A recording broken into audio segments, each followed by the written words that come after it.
simulan ulit natin ang usapang negosyo. Sa hapon na to, pag-uusapan natin ang mga services na pwedeng pagkakitaan. Ako si Rhoda Castro-Caliwara, your resident Pinay entrepreneur. At ito ang NegoSHEnte.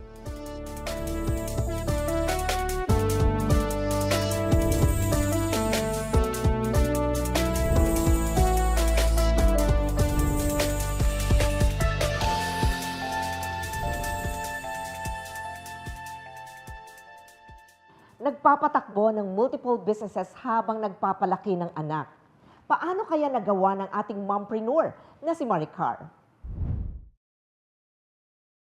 Welcome sa ating segment ng Mompreneur, where we invite moms who not only manage their households but also their business. Our special guest for today is a beautiful mom of 4 and lola of 2 little cute boys. Welcome to the show, Maricar Suarez. Good afternoon, Ma'am Rhoda. Maraming salamat for traveling all the way from the south to Quezon City. Kumusta ka na? Eto, ma'am. Happy. What is it like naman kapag kasama mo ang pamilya mo, mga anak mo, at lalong-lalo na ang mga anak at mga apo? Apo. Heaven, paradise. Alam mo yon, nothing that I could ask for. Kasi nandun na. Lahat nandun eh. Yung asawa ko na napaka-supportive, napakabait. Mga anak ko, napakababait din. Graduate na si MJ and Ernest. May family na si MJ. May twins kami na laruan ngayon. Ano pang hingin ko, Ma'am Rhoda? Sobrang saya ko lang talaga. Pero, kumusta naman ang mga challenges? Siyempre naman, you married at a young age. Diba? So, paano yun? Ano yung mga na-encounter mong mga problema, challenges? Madami. Considering nga na may negosyo ka ngayon, pero pag-uusapan natin yan in a bit. Yes. Okay. Well, just to start, I got pregnant by 17. Diba? At the age of 17, very young talaga. Very, very young. I was only in first year college. Actually, first year, first sem. Nabuntis na ako agad. And then, I had to stop for semester lang naman eh. So, ayun naman, God was good to me back then. Natapos ko yung pag-aaral ko. Pero when I finished, 2 na yung anak ko agad. Okay. Opo. It was very challenging, Ma'am Rhoda, kasi back in school talagang I would walk down the aisle, lahat nakatingin sa akin. Parang, Kasi batang-bata nga naman. Tapos nagbuntis ako uli. So parang, buntis na naman siya. So parang ako, that time, I don't care, may asawa ako. Parang ganon, di ba? Parang, I have to help myself. Di ba? Na, huwag na silang intindihin. It won't help. So, si God lang, I just prayed na, God, help me get through all these things, makapagtapos ako, makapagsimula kami nung asawa ko, and He gave it. Fast forward, after 25 years, di ba? You just celebrated your 25th year anniversary at nag-renew kayo ng vows, right? At hindi lang yan, ang daming gifts na binigay nga si God sa'yo. Sobra. May mga negosyo pa, at hindi lang isa, hindi lang dalawa. Share with us, ano-ano lahat ang mga pinagkakabalahan mo? Well, right now, I have 5 na pinagkakaabalahan na talagang nakafocus ako na negosyo. Pero our bread and butter, syempre, si OneSource General Solutions Incorporated. Ito yung service contracting company. Yes, ma'am. Okay. The one that really helped us a lot. Kasi before that, talagang struggling kami in life. Kasi gusto namin ng asawa ko may mapatunayan eh. We got married at an early age. So parang, kailangan natin may mapatunayan. So when did it start? How did it start? We started OneSource back in 2009. So, I started it alone. Nakaano pa lang ako noon. How old were you then? I was only 28. Okay. Yes, very young 20. then. Yeah, Okay. very young. Basta ang alam ko lang noon, I need to do this business kasi I need to earn more kasi I have my kids. Tapos nagre-rent pa kami ng apartment. Ang hirap-hirap ng mga bagay-bagay. I mean, it's really tough, no? So sabi ko, I have to do this business. What I did, sinimulan ko. I did the marketing, recruitment, lahat, payroll, accounting, everything. I started it all. I had 2 staff back then na sobra talagang, you do this, you do that. Sobra kaming rumble dun sa maliit naming office.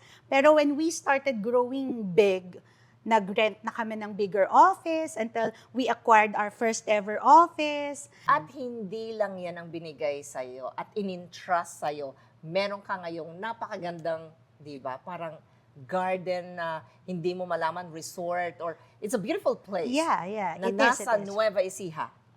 It's Tell us Lake more about Farm, it. Lake Okay. Farm de Lamar.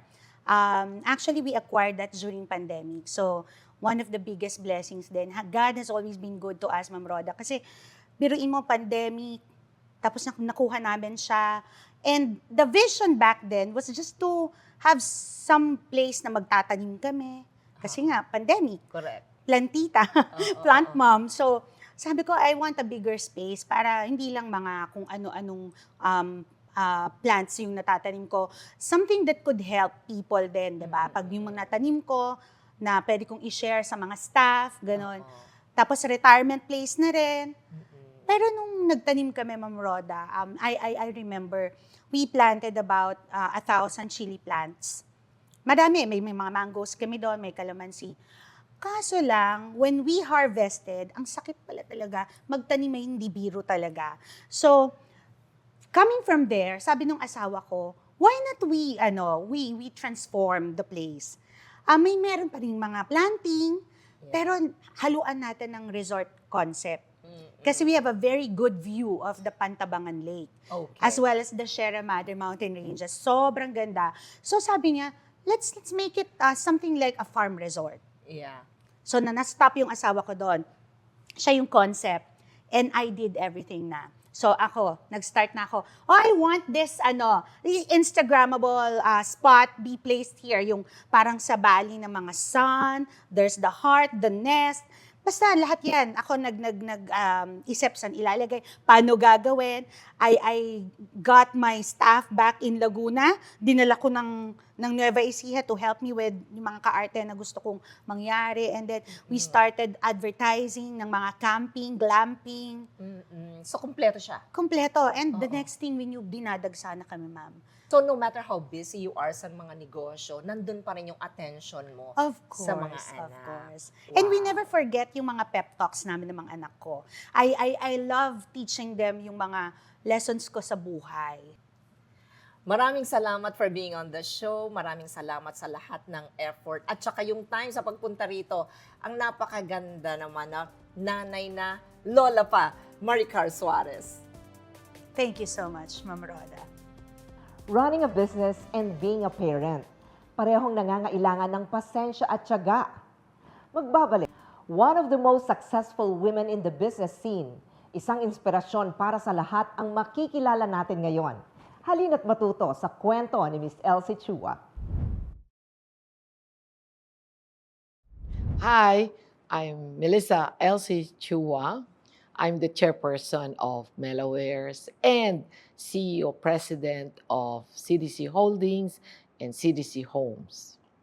I started when I was 12 because I was inspired with my dad, who is a typical Chinese entrepreneur. He cannot even speak Tagalog. So, being non-speaking Tagalog, I was forced to be his secretary as well at the age of 12. Imagine nag-payroll ako at the age of 12. What I learned from my dad is kailangan madiskarte ka. So, during that time, hindi ba uso yung ang binibigay lang sa amin ay allowance.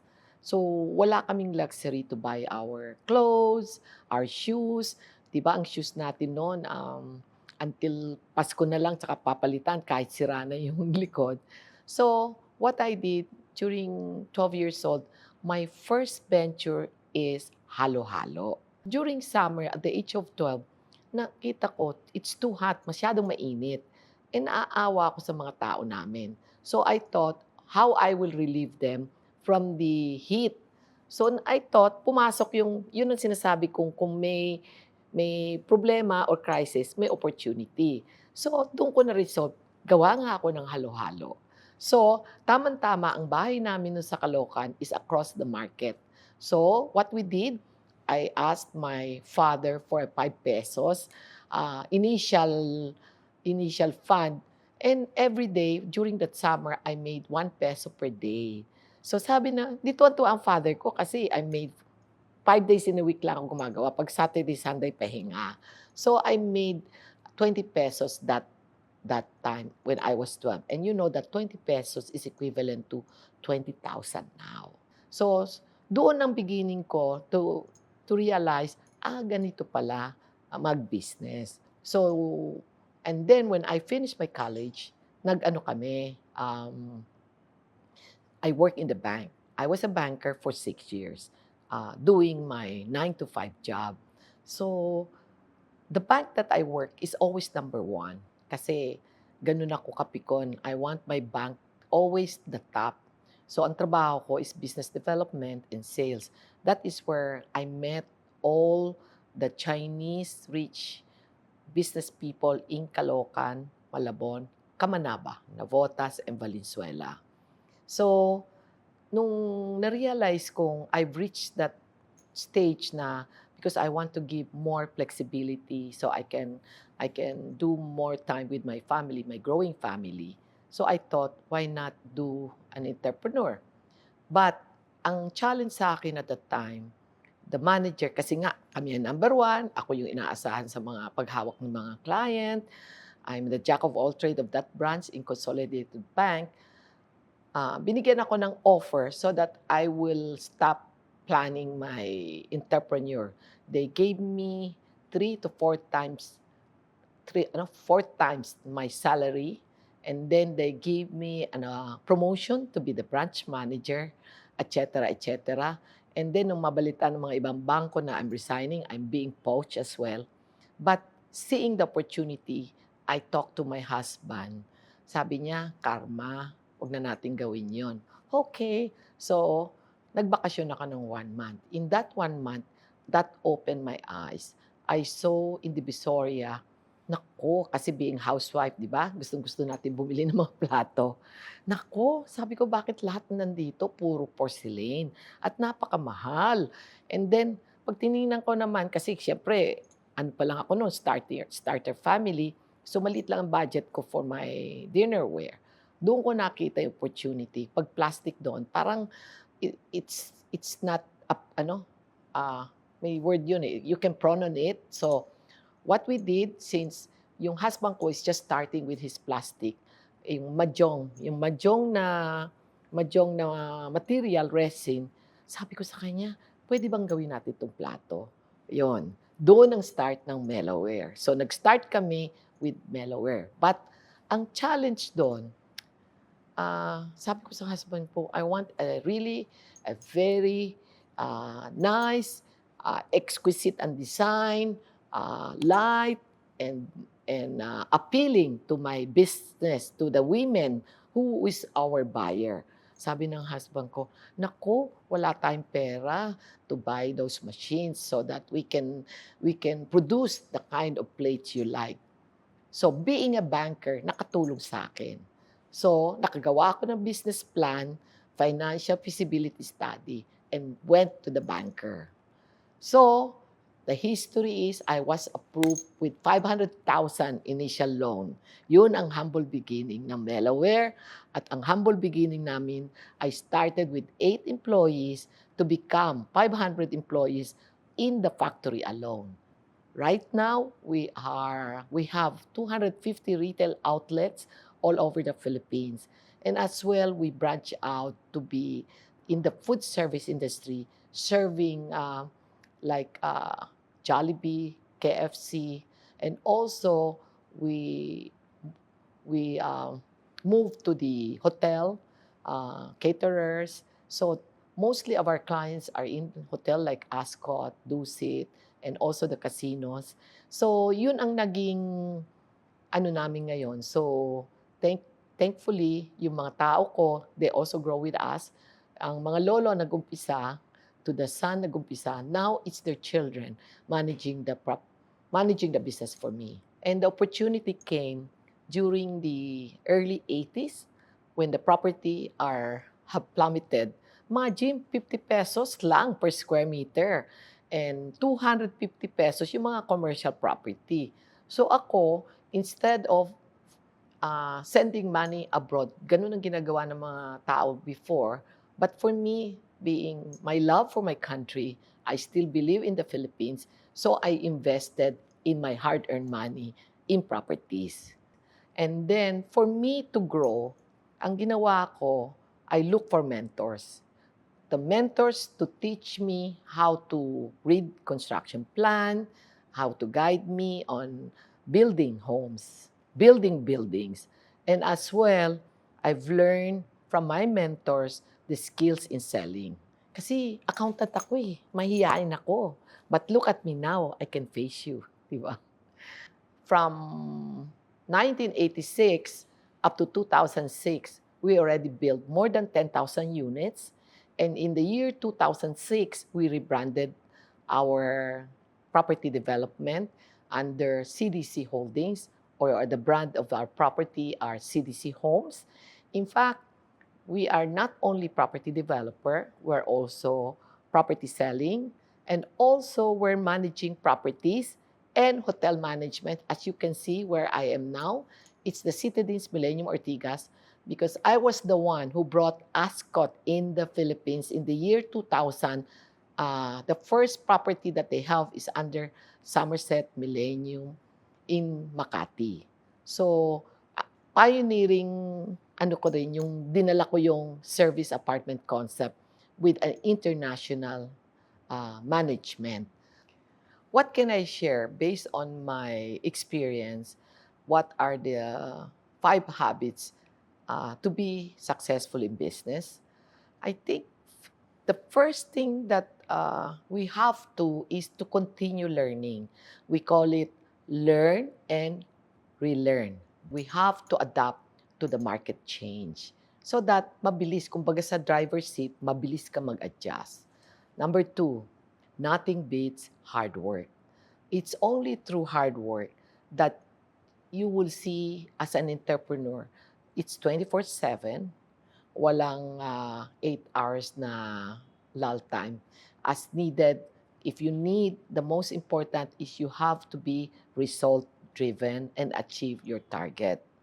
Number 3, you have to learn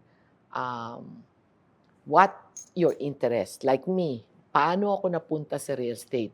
Because I'm very passionate in building homes.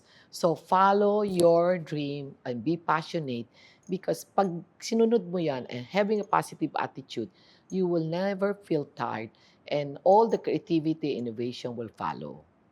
Next, integrity. Integrity is everything. We, the Chinese, we don't need to sign contract. Whatever we commit, it shall be done. So your commitment to your suppliers, to your buyers and customers, to your stakeholders, you have to deliver. Number 5, have a grateful heart. Be grateful to the people that help you grow.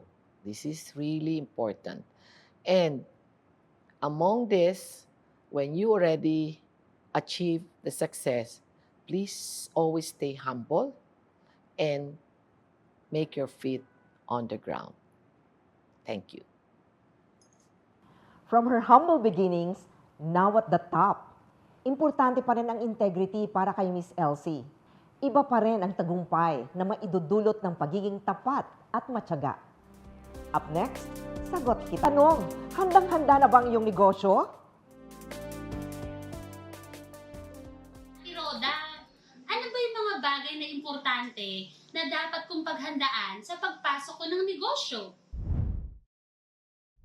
Naniniwala ko na isa sa mga bagay na dapat paghandaan ng mga negosyante, lalong-lalo na yung mga nagbabalak pa lang pumasok sa negosyo, ay ang pag-aralan how to come up with a business strategy.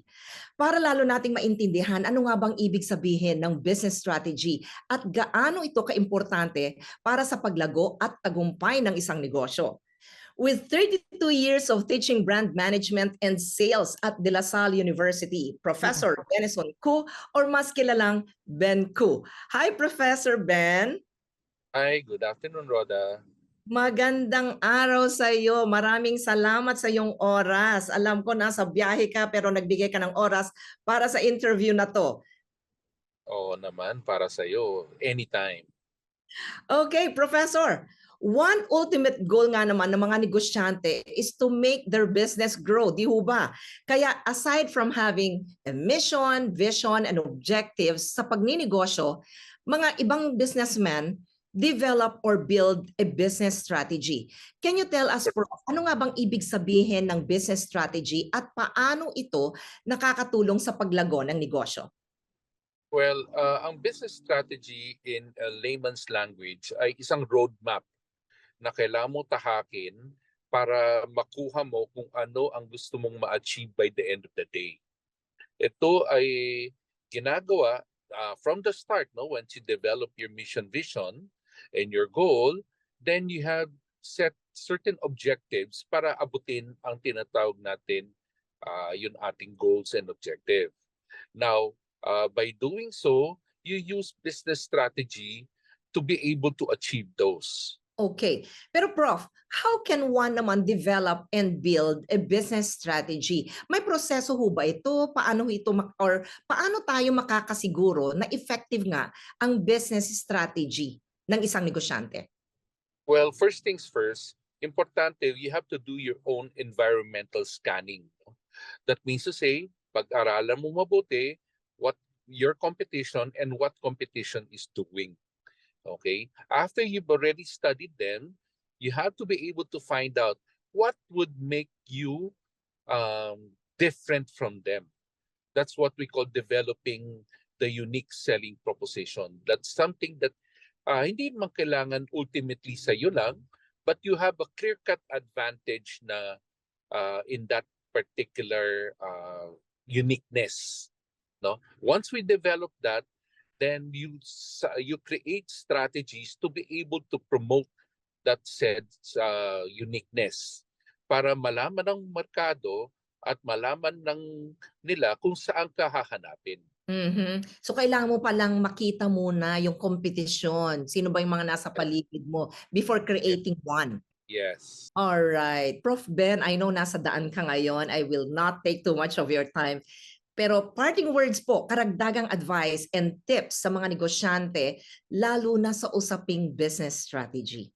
Please try not to overshoot your budget. What do we mean by overshooting our budget? Sometimes we've said na, okay, we're gonna use only this much for operation, and yet nakita natin na pwede nating dagdagan to enhance, no? And yet, because of that, marami ka ng kailangan i-put na money on it, and it will spoil, no? Because definitely tatamaan ng tinatawag natin return on investment, di ba? Ang ROI natin, no? So for example, if a business you wanted the return on investment within 2 years time, if you put on more things into it, definitely you will overshoot the target of 2 years. So but because of that tendency, hindi mo na makukuha yung returns na gusto mo. And therefore, the growth of your business will slow down.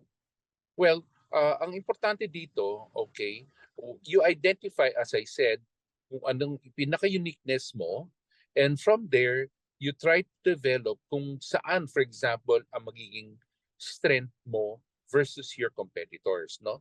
For example, nung nagkaroon ng pandemic, maraming negosyo nagsarado dahil sa kanila wala silang uniqueness, no? Pero I found a certain, for example, restaurant that is just a hole in the wall. Okay, literally once you go in, 3 and 4 tables lang nandun, no? And yet they were able to survive the pandemic and do well because of the fact that they focus on one main product. And then, because of that, what they focused in is yung tinatawag nating local store marketing, wherein ang tinarget niya is the first 1 kilometer up to 3 kilometers within the range niya. And then from there, binigyan niya ng flyers and then promote the delivery system until people started to focus and buy from them for that particular product only. And until now, they survive pretty well even post-pandemic. Alright, pagiging unique at mag-focus sa isang produkto, ito siguro yung tinatawag na hero product. Yes, Tama. yes. Sir, maraming salamat sa oras mo. Yes, maraming salamat rin at anytime na kailanganin mo ko, paalam mo lang.